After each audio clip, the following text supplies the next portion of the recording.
آج کل آپٹمزم اور پازیٹیوٹی کا بہت زیادہ چرچا ہے کہ انسان کو بہت آپٹمسٹ ہونا چاہیے، ہوپ فل رہنا چاہیے اور اس کو اپنے پازیٹیو ٹریٹس کو چیریش کرنا چاہیے. لیکن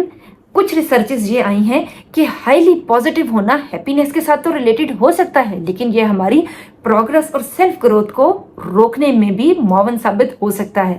یعنی وہ لوگ جو بہت زیادہ پازیٹیو سوچتے ہیں اور ہر وقت خوش رہنے کی کوشش کرتے ہیں، ہر وقت ہمیشہ ہر چیز میں ایک مثبت پہلو ڈھونڈتے ہیں، سم ٹائم وہ سٹک ہو جاتے ہیں اور زندگی میں بہت زیادہ گرو نہیں کر پاتے ہیں. Excessive optimism was linked to poorer decision making especially in financial matters. اور یہ ریسرچ ہے یونیورسٹی آف بیتھ کی. یعنی کہ ہمارا بہت زیادہ پر امید ہونا ہمارے اندر ڈیسیژن میکنگ کیپیسٹیز کو کم کر دیتا ہے. اسپیشلی ہم غلط فائنینشیل ڈیسیژنز لیں گے تو وہ لوگ جو فائنینشیل اور اکنامک کرائسس میں پڑے ہوئے ہیں ان کو یہ سوچنا چاہیے کہ بہت زیادہ خوش فہمی دے ڈوبتی ہے کہ وہ لوگ جن کے سوچنے سمجھنے کی صلاحیتیں زیادہ ریئلسٹک ہوتی ہیں وہ تھوڑے سے پیسمسٹ بھی ہوتے ہیں، یعنی ان میں تھوڑی سی نا امیدی بھی ہوتی ہے. ایک ہیلدی لیول آف آپٹمزم ہی ہمیں بہتر ڈیسیژن میکنگ کی طرف لے جا سکتا ہے اور ہمارے فائنینشیل میٹرز کو حل کر سکتا ہے. ایسی ہی ایک اور بات کیفین کے بارے میں بھی ہے کہ جس کو ہم ہمیشہ برا سمجھتے ہیں، لیکن اب نئی ریسرچز کیا کہتی ہیں کہ وہ لوگ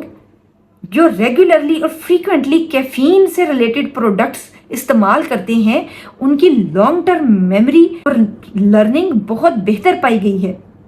کیفین کا ایک پازیٹیو ایفیکٹ یہ بھی آیا ہے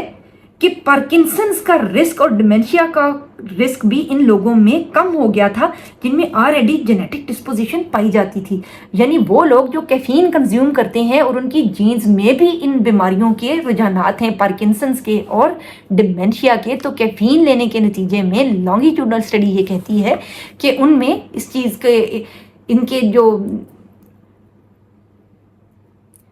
پارکنسنز اور ڈیمینشیا کی علامات کم ہوئیں اور وہ دیر تک زیادہ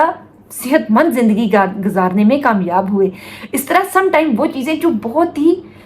ہمیں سامنے نظر آتا ہے کہ بہت ہی اچھی ہیں اور اسٹیبلشڈ ہیں کہ وہ بہت اچھی ہیں، سم ٹائم ان میں بھی کوئی نہ کوئی نقصانات ہوتے ہیں، اور سم ٹائم وہ چیزیں جو ہمیں کلیئرلی یہ نظر آتا ہے کہ بڑی نقصان دہ ہیں وہ بھی ڈیپ انسائڈ کوئی نہ کوئی بینیفٹ رکھتی ہیں. تو جب ہم ہیلدی چوائسیز کو اور ہیلدی ہیبٹس کو اڈاپٹ کرتے ہیں تو ہمیں ان چیزوں کو بھی مد نظر رکھنا چاہیے. کوئی بھی چیز آل ٹوگیدر چھوڑ نہیں دینی اور کوئی بھی چیز آل ٹوگیدر اڈاپٹ نہیں کر لینی، بلکہ ایک بیلنسڈ اسٹیٹ مینٹین رکھنا بہت سخت ضروری ہے. لائف سٹائل کا اور جو بھی ہماری ایٹنگ یا لیونگ ہیبٹس ہیں ان کے اندر یہ سب سے بڑا پرنسپل ہے اور یہ واحد پرنسپل ہے جو کہ ہمارے اندر توازن پیدا کرے گا. توازن ہی زندگی کا حسن ہے اور اس کو ہمیشہ مینٹین رکھنا ہے.